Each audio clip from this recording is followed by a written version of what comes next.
बच्चों जैसा कि अभी अभी मैंने बताया आप लोगों को, जब सिक्के को उछालते हैं तो प्रदर्श समष्टि बनते हैं 2 की पावर n। ये सिक्के के लिए, किसके लिए? सिक्के के लिए। जैसे देखो एक उदाहरण, 2 सिक्कों को, बोलिए नहीं, लिखिए, एग्जाम्पल लिखिए बेटा। 2 सिक्कों को एक बार उछालने पर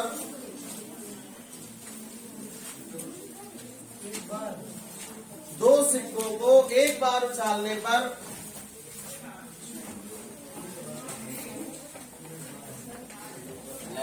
बने प्रतिदर्श समष्टि,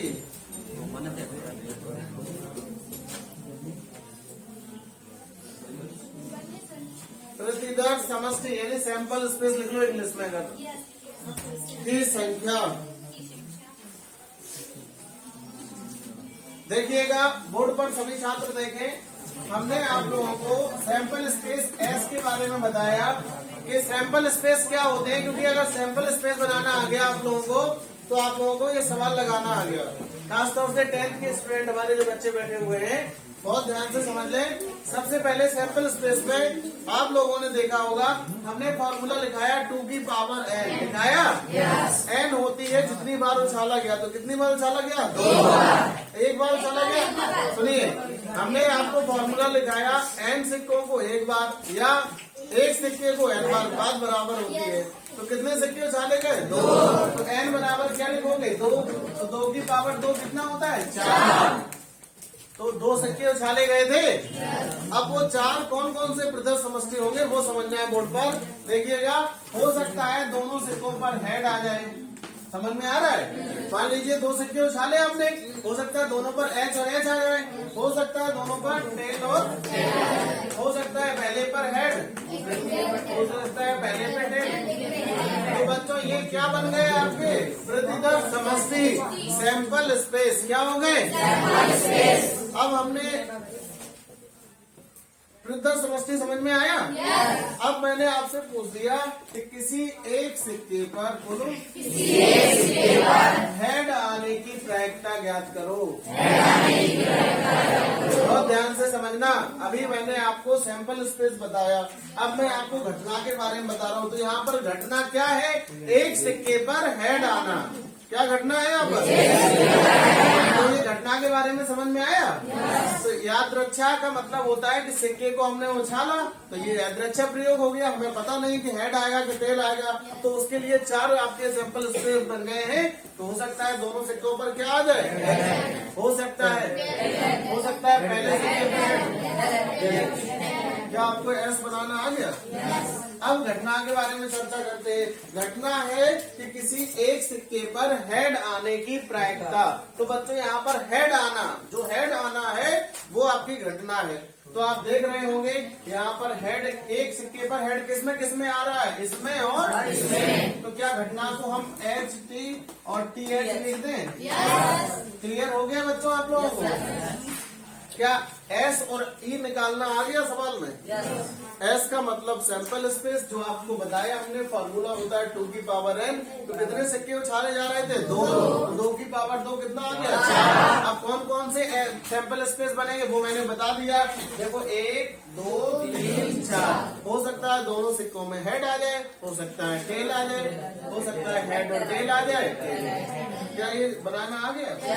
और घटना भी आ गई समझ में कि मैंने बोला था एक सिक्के पर हेड आने की प्रायिकता। तो देखो बेटा, ये वाला केस है, इसमें पहले सिक्के पर हेड आ रहा है। ये वाला केस है, इसमें दूसरे सिक्के। तो एक बार ही तो एच आ रहा है, बताइए जल्दी। अगर हम कहते 2 बार एच आने की प्रायिकता तो क्या होता? घटना के बारे में समझ में आया? अब हम कहते एक भी बार एच ना आने की प्रायिकता। Very good. एक बार टेल आने की प्रायिकता। तो प्रायिकता आप कैसे निकालते? अब हम प्रायिकता पर चलते हैं, जो मेन टॉपिक था। बच्चों, प्रायिकता का फॉर्मूला होता है, एक ही फॉर्मूला होता है, P बराबर, बोलो, P बराबर NE/NS। इसका मतलब होता है प्रोबेबिलिटी ऑफ इवेंट्स। क्या होता है? घटनाओं के घटित होने की प्रायिकता बराबर नंबर ऑफ इवेंट, घटनाओं के घटित होने की संख्या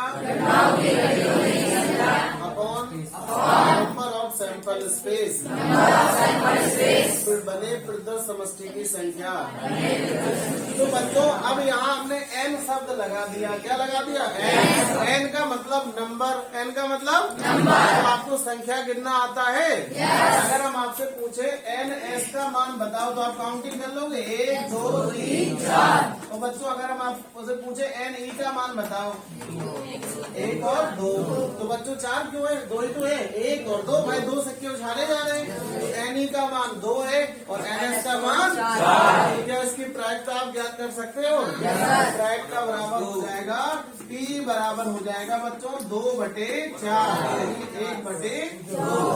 1/2। कितना आएगा? 1/2। और एक बात और याद रखना, प्रायिकता का मान कभी 1 से ज्यादा नहीं आता। तो आप लोगों को प्रायिकता का फॉर्मूला पता चल गया?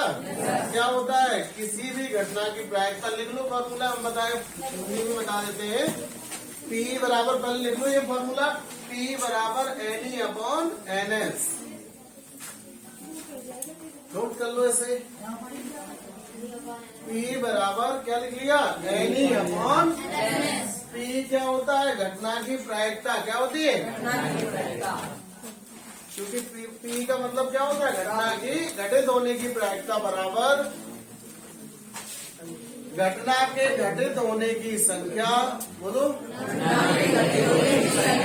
बटे घटना की कुल संख्या। लिख लो प्रायिकता बराबर घटना के घटित होने की संख्या बटे घटना की कुल संख्या। तो फॉर्मूला याद हो गया प्रायिकता का?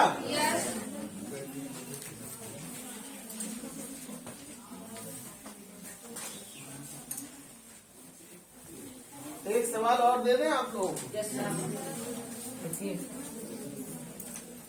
लिख लो, इसको नोट कर लो।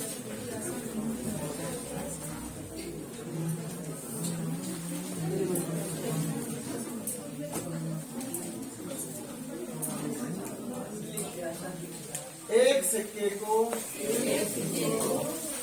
3 बार उछाला जाता है।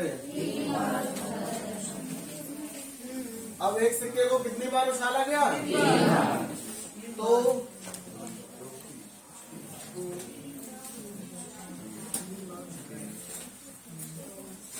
2 बार तेल आने की प्रायिकता, 2 बार क्या आने की प्रायिकता? बच्चे बहुत ध्यान से बोर्ड पर देखें और फॉर्मूला आपको प्रायिकता का याद हो गया? P बराबर, बोलो, NE/NS। इसको रख लीजिए, एक ही फॉर्मूला है पूरी प्रायिकता में। P बराबर P क्या होती है? घटना। S क्या होती है? पृथक समष्टि। क्या होती है? Sample space. तो आप लोगों को मैंने सैंपल स्पेस बनाना भी सिखा दिया और ये घटना भी बता दी। अब सिक्के को कितनी बार उछाला जा रहा है? 2 बार। तो जिन बच्चों को ये समझ में नहीं आया उनको इधर एक बार फिर से समझ लें तो ये सवाल लगाना आ जाएगा। देखिएगा बच्चों, जब सिक्के को 3 बार उछाल रहे हैं तो 2 की पावर कितना हो जाएगा? 3। कितना होता है? 8। भाई 2 दूनी 4 दूनी। अब वो 8 क्या होंगे? सैंपल स्पेस, वो बोर्ड पर ध्यान से देखना है और बनाना भी सीखना है। कैसे? देखिए सभी लोग, देखो, हो सकता है तीनों सिक्कों पर क्या आ जाए? हो सकता है तीनों सिक्कों पर। अब ये हेड और टेल लिख लिया। अब हो सकता है एक सिक्के पर पहले H आ जाए, फिर बीच में H आ जाए, फिर लास्ट में H आ जाए। नहीं समझ में आया? H को हमने एक बार उठाया, भाई 3 बार उछाला गया। अगर पहली बार में हेड आया तो उसको मतलब दोनों बार क्या आया? टेल। समझ में आया? अब बेटा एक बार एच लिया था, दो बार एच ले लो। एच एस टी बोलो, S T H T H H. देखो कितनी संख्या हो गई, काउंटिंग करो। तो कुल कितने समष्टि बन गए? क्या आप लोगों को समझ में आया? तो अब ये फॉर्मूला 2 की पावर n याद रखोगे। अब हमने घटना क्या पूछी, तो एस आ गया। अब ई का मान और लिखना है। घटना में लिखा था 2 बार टेल, कितनी बार टेल? तो आप लोगों को वो उठाना है इसी में से जिसमें 2 बार टी दिख जाए। तो बच्चों कौन कौन सा है? 1, 2, 3 मिल गया। तो इनको लिख लीजिए एस टी टी बोलो। क्या सभी बच्चों को समझ में आ रहा है? तो आपको जब घटना भी समझ में आ गई और सैंपल स्पेस भी आ गए, तो प्रायिकता का फॉर्मूला क्या लिखाया था मैंने?